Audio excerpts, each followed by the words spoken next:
एक छोटे से गांव के बाहर एक पुरानी हवेली खड़ी थी, जिसको देखकर लोग कांपते थे। कहते थे कि वहां किसी आत्मा का वास है और जो भी वहां जाता वो लौटकर नहीं आता। कुछ लोग कहते थे कि हवेली में कोई रहस्यमय शक्ति है जो उसे अपनी गिरफ्त में ले लेती है। इस हवेली के बारे में तरह तरह की डरावनी कहानियां फैली हुई थी, लेकिन चार दोस्त अली, सारा, इमरान और फातिमा ने यह फैसला किया कि वे इस हवेली के रहस्य का पता लगाएंगे। एक रात जब चांद पूरी तरह से आसमान में चमक रहा था और हवाओं में ठंडक घुली हुई थी, चारों दोस्तों ने मिलकर हवेली जाने का मन बना लिया।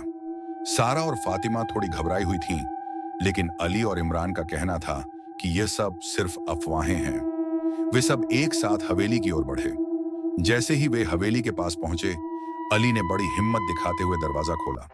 पुराना लकड़ी का दरवाजा खटाक से खुला और अंदर की ठंडी हवा ने उनका स्वागत किया। हवेली अंदर से सुनसान और अंधेरी थी। दीवारों पर मटमैला रंग उखड़ा हुआ था और हर जगह धूल का ढेर पड़ा हुआ था। हवेली का माहौल बहुत ही उदास और डरावना था। अली ने कहा, चलिए ऊपर चलते हैं, शायद हमें यहाँ कुछ अजीब मिलेगा। वे सब धीरे धीरे सीढ़ियों पर चढ़े। जैसे ही वे ऊपर पहुंचे, एक अजीब सी आवाज सुनाई दी, जैसे किसी का हल्का सा कदम रखे। इमरान ने कहा, क्या तुमने सुनी यह आवाज?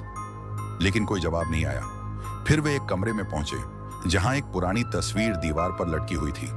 तस्वीर में एक व्यक्ति था जिसका चेहरा बहुत ही डरावना और उदास था। उसकी आंखों में एक अजीब सी घृणा थी। अली ने तस्वीर की ओर इशारा करते हुए कहा, यह कौन है? इसी बीच अचानक कमरे में एक खनकती हुई आवाज आई, जैसे किसी धातु से कुछ गिरा हो।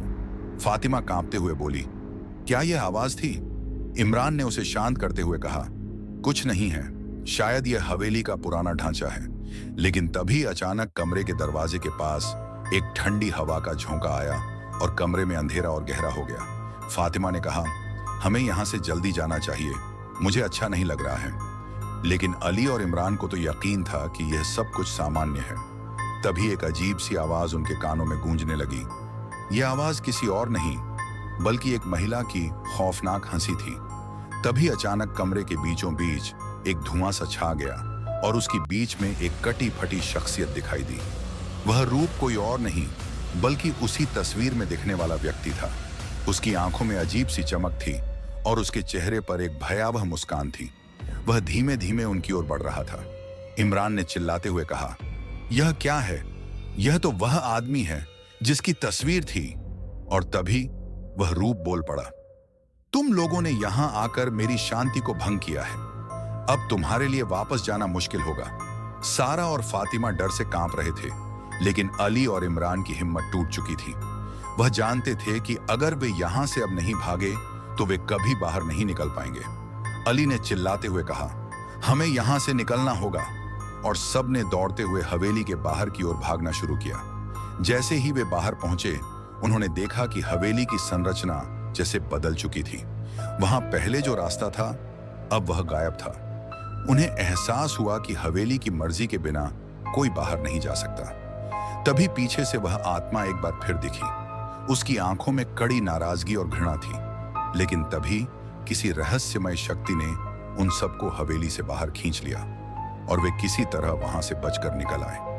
बाहर आकर उन्होंने देखा कि हवेली फिर से वैसी ही खड़ी थी जैसे वे आए थे। सारा ने कहा, हमने तो बस एक खौफनाक सच देखा, अब हम कभी वापस वहां नहीं जाएंगे। और सच में वह चारों दोस्त फिर कभी उस हवेली के पास नहीं गए। वे हमेशा के लिए उस खौफनाक घटना को अपने दिलो दिमाग में समेटे हुए रहे।